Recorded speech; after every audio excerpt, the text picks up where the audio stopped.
welcome to this interview. I'm here interviewing Alexander. We've been talking a long time over LinkedIn, and Alexander, you are an e-commerce coach and consultant, correct? Yes, I am. Yeah. What's your bio? Where are you from? What's your background and things like that? Okay, so I'm based in Berlin, Mm-hmm. and I'm like you said, I'm helping coaches and e-commerce businesses to just scale and level up the game. What got you into that? How did your journey start? How did you even come to this idea that you wanted to do that? Yeah. So I'm in marketing for 7 years now, Mm-hmm. but the last 2 years I'm concentrating only on online marketing and Google Ads and so on. Okay. And and to pinpoint it, it was I think it was after I read the book from Perry Marshall, 80/20 Sales and Marketing. It was Mm-hmm. like that's It just that's what I clicked. want to do. Yeah, Yeah, it just clicked it in was a you. great moment. I remember it very vividly. It was great. Yeah, I can imagine what it's like to especially have that epiphany of like, okay, everything's lining up to what I'm thinking about doing, Yeah, and yeah. now I need to do it. Now I need to implement it. So that's great. That's cool to hear. Now I see that you're big into helping and coaching e-commerce businesses generate leads. Mm. What are some of the big mistakes you see e-commerce businesses doing when it comes to conducting business in that way in general? Mm. So I think it's just expecting too much. When they hire a agency or a freelancer, they think like, okay, we have 1 week passed now, and we got 2 leads or 3 leads now. Mm-hmm. Something is not right. So most clients are really expecting too much in the first, I don't know, 1 to 2 weeks. So if I speak with the client, I just tell them, so turn down your expectations. We make it this way, and after that you can expect this and this outcome. So high expectations is a really big issue that I discovered with working with clients. And another mistake that coaches and e-commerce businesses make are they concentrate only on one source of traffic. Only Yeah, one source of traffic, and yeah, they do it like, I don't know, for 6 months, yeah. and they forget the other, like Facebook, Instagram, I don't know, Right. TikTok now, and all the other sources that they can also harvest. Yeah. So let's take two things in from that. One is that they have extremely high expectations or unrealistic expectations, and two is not diversifying their traffic. Right. So first to touch on unrealistic expectations, I completely can see where you're coming from because I've seen from like worst to best or best to worst, but worst to best I'll start as a digital marketer myself. You're so eager to take on clients and you're like, hey, let's set up your shop this and this, and they come with your budget like, yeah, I can only do five euros a day, right? But they want to have like 1,000 sales with 5 euros a day, and they expect you to make magic, happen from nothing. I mean, I'm not Harry Potter, and you're not Harry Potter, so But we try to be. Let's be yeah. honest. We try to be. So would you say through this whole experience, would you say that qualifying your client beforehand is very important? Yeah, it's super important. It's Okay. like, if I'm being honest, 80% of the prospects I have, I don't work with because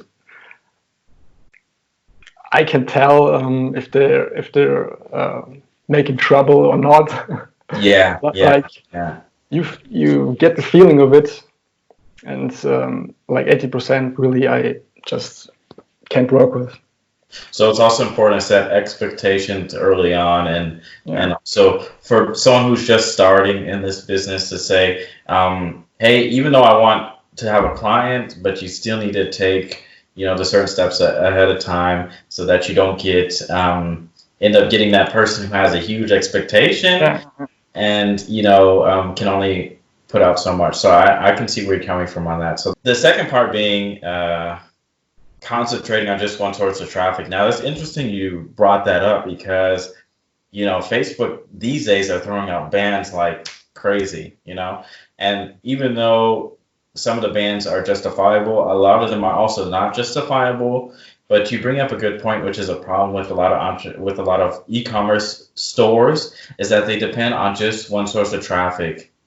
Yeah. And diversification is very important. So why don't you touch on certain things? Because, being an e-commerce consultant, I'm sure even from your point of view, when you're signing up a client, you don't always tell every client that they should use Facebook, and you don't tell every client they should use Google. So I'm sure that you have a certain plan. So I would like you to elaborate a bit more on why diversification is important when it comes to, advertising. It's important because you have to picture a business like a tree. If you just have roots on one direction, you can fall very easily. So you really need to diversify your structure. Yeah. So you can build a foundation, and you can grow. And you can grow by building a solid foundation. Yeah. So that's super important. And also the biggest thing too being if one thing is not working, you have to, like, say if you have 5 options and one of them is not working, you have 4 other options to continue advertising, right? So I think that's a good point you brought up. So another question I have for you too is, what would you say from your point of view are the top 5 tips for new and upcoming e-commerce businesses, people that have no experience at all? What are the 5 most important tips you would say? So with zero knowledge about business. Right. Yeah. Or Okay, just cool. up and coming in general. Yeah. Yeah. It's if you want to start, just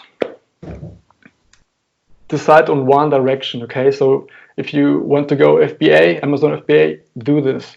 And if you have another opportunity comes up to you, like, I don't know, Shopify or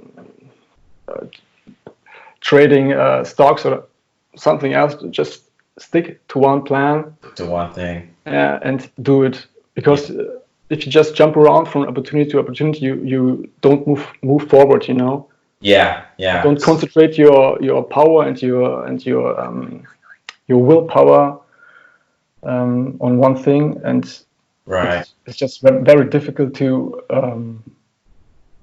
build a foundation. It's super important, and you can't build it when you jump around like crazy from one thing to another. Right. So this is the first mistake, and it's a major mistake. I see it all around. It's really crazy.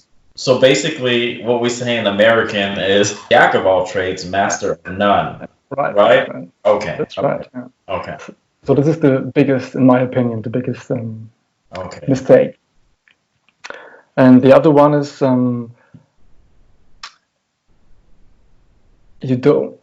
you have to build operations, like document your operations. What do you have to do to reach a certain goal?